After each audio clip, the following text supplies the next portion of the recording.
राधे राधे। स्वागत है आपका हमारे चैनल में। कार्तिक मास कथा। एक समय नारद जी ने श्री व्यास जी से पूछा कि हे व्यास जी, गृहस्थ आश्रम सब आश्रमों से उत्तम क्यों माना गया है। तब व्यास जी ने कहा, जैसे सब नदियां समुद्र में आश्रय पाती हैं और सब जीव माता का आश्रय पाकर ही जीवित रहते हैं, उसी प्रकार भिक्षुक, ब्रह्मचारी, सन्यासी, विद्यार्थी, गुरु पूजक और यात्री, ये सभी गृहस्थों का ही आश्रय पाते हैं। फिर व्यास जी बोले, हे नारद, बिना स्त्री के गृहस्थ आश्रम के कार्य पूरे नहीं होते। मैं तुम्हें एक पुरातन इतिहास सुनाता हूँ, सुनो। उत्तानपाद राजा का पुत्र उत्तम था, जो बड़ा बलवान था परंतु मदिरा पीने वाला था।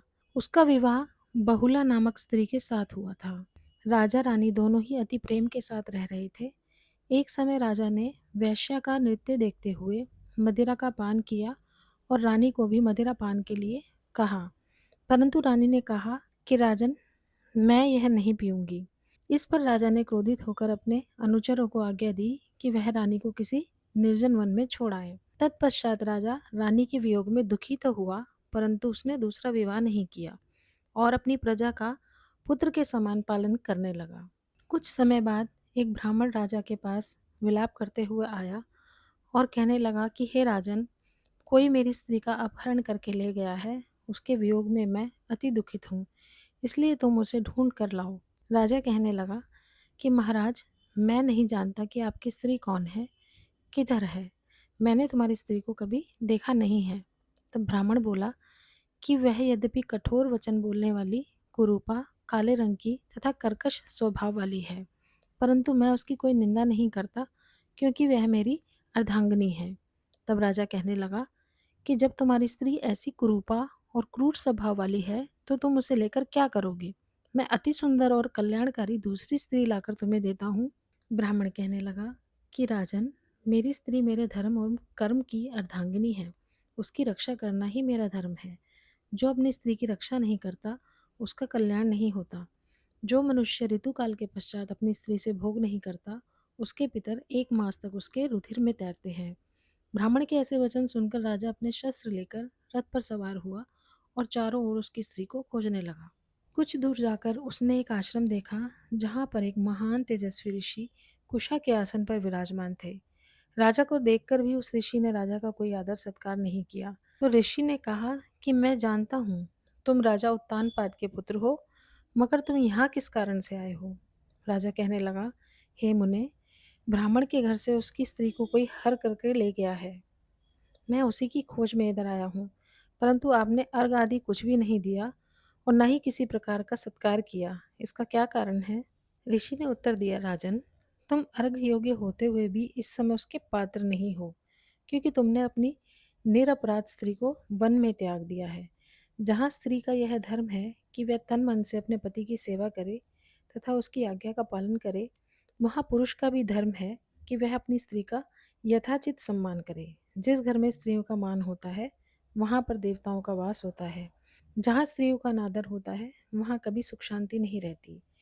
इतना सुन राजा लज्जा युक्त होकर पूछने लगा कि भगवान, आप भूत, भविष्य और वर्तमान तीनों काल के जानने वाले लगते हैं, इसलिए कृपा करके बताइए कि ब्राह्मण की स्त्री को कौन और कहाँ ले गया है। ऋषि कहने लगे कि राजन, अदिति का पुत्र बलाक नामक राक्षस उस ब्राह्मणी को उत्पलावर्त वन में हर कर ले गया है। सो जाओ और उसको ढूंढ कर ब्राह्मण का संयोग कराओ। राजा ने मुनि को प्रणाम किया और मार्ग पर जाकर उत्पलाव वन में जा पहुंचा। वहां जाकर देखा कि जैसा ब्राह्मण ने बताया था, वैसा ही उसका रंग रूप देखकर राजा ने उसे पहचान लिया और कहा कि हे कल्याणी, तुम कौन हो और इस वन में कैसे आई हो। ब्राह्मणी बोली, मैं अतिरात ब्राह्मण की पुत्री हूँ और विलास पुत्र की स्त्री हूँ। मैं अपने घर में अकेली सो रही थी कि बलाक नामक राक्षस मुझे हर कर यहाँ पर ले आया है। यहाँ लाने के बाद ना तो उसने किसी बात का मुझे कष्ट दिया और न ही मेरा सतीत्व नष्ट करने की चेष्टा की। इतना होने पर भी मैं यहाँ अत्यंत दुखी हूँ राजा। राजा ने कहा कि हे ब्राह्मणी, वह राक्षस कहाँ गया है। मुझको तुम्हारे पति ने भेजा है। ब्राह्मणी ने कहा कि वह इसी वन में अमुक स्थान पर गया है। तब राजा ब्राह्मणी के बताए हुए स्थान पर जाकर राजा ने देखा। राजा को देखकर वह राक्षस राजा के पैरों में गिर पड़ा और कहने लगा कि राजन, मुझे क्या आज्ञा है। राजा ने कहा कि हे निशाचर, तू इस ब्राह्मणी को क्यों लाया है? राक्षस कहने लगा कि राजन, इस ब्राह्मणी का पति राक्षसों को मारने का यंत्र मंत्र जानता है।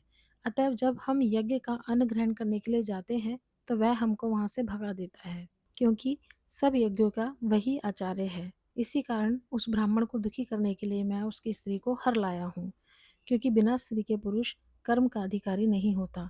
यह सुनकर राजा ने विचार किया कि यह राक्षस भी हमारी ही निंदा कर रहा है। मुनि ने भी हमको अर्घ योग्य नहीं समझा। राजा अपने मन में ऐसा विचार कर ही रहा था कि राक्षस कहने लगा कि हे राजन, मैं आपकी प्रत्येक आज्ञा का पालन करूंगा। इतना कह हाथ जोड़कर खड़ा हो गया। तब राजा ने कहा कि हे निशाचर, तुम इस ब्राह्मणी को इसके घर छोड़कर आओ, और जब हम याद करें तब हमारे पास आ जाना। राजा की आज्ञा पाते ही वह राक्षस उस ब्राह्मणी को उसके घर छोड़ने चला गया। अब राजा सोचने लगा कि मैंने अपनी निर्दोष स्त्री को घर से निकाल दिया। अब मैं ऐसा कौन सा पुण्य कर्म करूं जिससे यह पाप दूर हो जाए।